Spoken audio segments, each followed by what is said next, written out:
آج ہمارے مطالعے کے عنوان صراط مستقیم کیا ہے کی دوسری اور آخری قسط ہے۔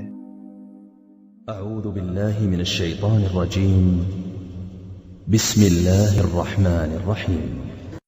وَلَا تَقْرَبُوا مَالَ الْيَتِيمِ إِلَّا بِالَّتِي هِيَ أَحْسَنُ حَتَّى يَبْلُغَ أَشُدَّهُ وَأَوْفُوا الْكَيْلَ وَالْمِيزَانَ بِالْقِسْطِ لَا نُكَلِّفُ نَفْسًا إِلَّا وُسْعَهَا وَإِذَا قُلْتُمْ فَاعْدِلُوا وَلَوْ كَانَ ذَا قُرْبَى وَبِعَهْدِ اللَّهِ أَوْفُوا ذَلِكُمْ وَصَّاكُمْ بِهِ لَعَلَّكُمْ تَذَكَّرُونَ وَأَنَّ هَذَا صِرَاطِي مُسْتَقِيمًا فَاتَّبِعُوهُ وَلَا تَتَّبِعُوا السُّبُلَ فَتَفَرَّقَ بِكُمْ عَن سَبِيلِهِ ذَلِكُمْ وَصَّاكُمْ بِهِ لَعَلَّكُمْ تَتَّقُونَ۔ اور یتیم کے مال کے پاس بھی نہ جاؤ سوائے اس طریقے کے جو اس کے لیے بہتر ہو، یہاں تک کہ وہ سمجھ بوجھ کی عمر کو پہنچ جائے، اور ناپ تول میں پورا انصاف کرو۔ ہم کسی جان پر اس کی طاقت سے زیادہ بوجھ نہیں ڈالتے، اور جب تم بولو تو عدل کی بات بولو، چاہے معاملہ رشتہ دار ہی کا کیوں نہ ہو، اور اللہ کے عہد کو پورا کرو۔ یہ باتیں ہیں جن کی اس نے تمہیں ہدایت کی ہے تاکہ تم نصیحت حاصل کرو، اور اس کی ہدایت یہ بھی ہے کہ یہی میرا سیدھا راستہ ہے، تو اس کی پیروی کرو اور دوسری پگڈنڈیوں پر نہ چلو، کیونکہ وہ تمہیں خدا کی راہ سے بھٹکا کر منتشر کر دیں گے۔ یہ ہیں وہ باتیں جن کی اللہ تمہیں وصیت کر رہا ہے تاکہ تم اس کے غضب سے بچ سکو۔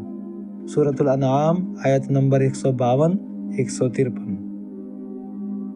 خلاصہ آیات۔ یہ ہمارے مطالعے کے عنوان صراط مستقیم کیا ہے کی دوسری اور آخری قسط ہے۔ کل ہمارے مطالعے میں یہ بات آئی تھی کہ کفار قریش نے حضرت ابراہیم اور حضرت اسماعیل علیہ السلام کے عطا کردہ دین حنیف کی شکلیں بگاڑ کر اپنی خود ساختہ یعنی بناوٹی شریعت اور عقائد گڑھ لیے تھے۔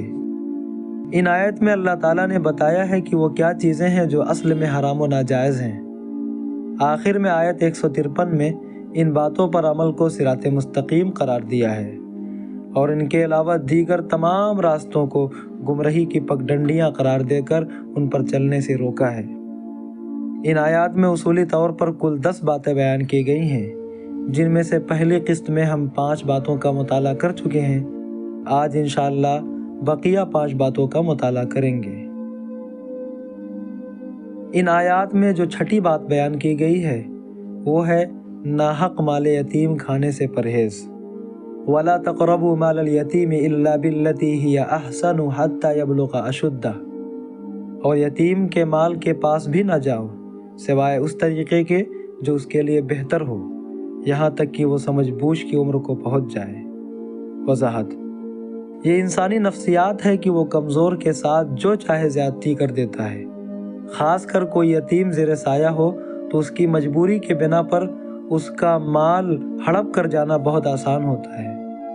قرآن مجید نے اس رویے کی سخت مذمت کی ہے، اور سورۃ النساء کے آغاز پر اس رویے کو موضوع بنا کر اس پر جہنم کی وعید سنائی ہے۔ البتہ سرپرست اگر غریب ہو تو حق خدمت کے طور پر دستور کے مطابق یتیم کا مال استعمال کر سکتا ہے۔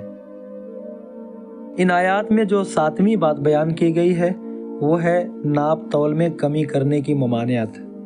وَأَوْفُوا الْكَيْلَ وَالْمِيزَانَ بِالْقِسْطِ لَا نُكَلِّفُ نَفْسًا إِلَّا وُسْعَهَا، اور ناپ تول میں پورا انصاف کرو، ہم کسی جان پر اس کی طاقت سے زیادہ بوجھ نہیں ڈالتے۔ وضاحت۔ ناپ تول کو پورا کرنا دین کے لازمی مطالبات میں سے ہے، البتہ انجانے میں کچھ کمی بیشی ہو جائے تو اس پر اللہ تعالیٰ کی طرف سے گرفت نہیں ہے۔ یہاں جو ناپ تول کی بات کہی گئی ہے وہ صرف دکانداروں کی ناپ تول تک ہی محدود نہیں، بلکہ اس میں پیسہ لے کر پورا کام کرنا، پورا وقت دینا، جو طے کیا ہے وہی دینا، اسی طریقے سے دینا، ملاوٹ نہ کرنا، سب شامل ہیں۔ ان آیات میں جو 8ویں بات بیان کی گئی ہے وہ ہے لوگوں کے متعلق عدل سے بات کہنا۔ وَإِذَا قُلْتُمْ فَاعْدِلُوا وَلَوْ كَانَ ذَا قُرْبَى، اور جب تم بولو تو عدل کی بات بولو، چاہے معاملہ رشتہ دار ہی کا کیوں نہ ہو۔ وضاحت: یہ انسان کی بڑی کمزوری ہے کہ وہ جذبات کا شکار ہو کر خلاف حق بات کہہ جاتا ہے۔ قرآن نے اس سے سختی سے روکا ہے، خاص کر جب کسی سے اختلاف ہو جائے یا پھر جب اپنے گروہ، خاندان اور دوست، رشتہ دار وغیرہ کی حمایت کا معاملہ ہو تو انسان کی دلچسپی حق کے ساتھ نہیں رہتی۔ ایک بندے مومن کو یہ رویہ زیب نہیں دیتا، وہ ہر حال میں سچی بات کہتا ہے، چاہے معاملہ اپنے گروہ یا اپنے رشتہ دار ہی کا کیوں نہ ہو۔ ان آیات میں جو 9ویں بات بیان کی گئی ہے وہ ہے خدا کے عہد کو پورا کرنا۔ وَبِعَهْدِ اللَّهِ أَوْفُوا، اور اللہ کے عہد کو پورا کرو۔ وضاحت: یہاں خدا کے عہد کو پورا کرنے کا حکم ہے۔ اس سے مراد خدا سے کیا گیا عہد بھی ہے اور خدا کا نام لے کر انسانوں سے کیا گیا عہد بھی۔ عہد کو پورا کرنا ایک لازمی اخلاقی تقاضا ہے۔ جس معاشرے میں افراد اپنے عہد و پیمان کو پورا کرنے کے لیے تیار نہ ہوں اور صرف مادی مفاد کے پیچھے چلے، وہ معاشرہ کبھی دنیا میں باقی نہیں رہ سکتا۔ ان آیات میں جو 10ویں بات بیان کی گئی ہے وہ ہے صراط مستقیم کی پیروی۔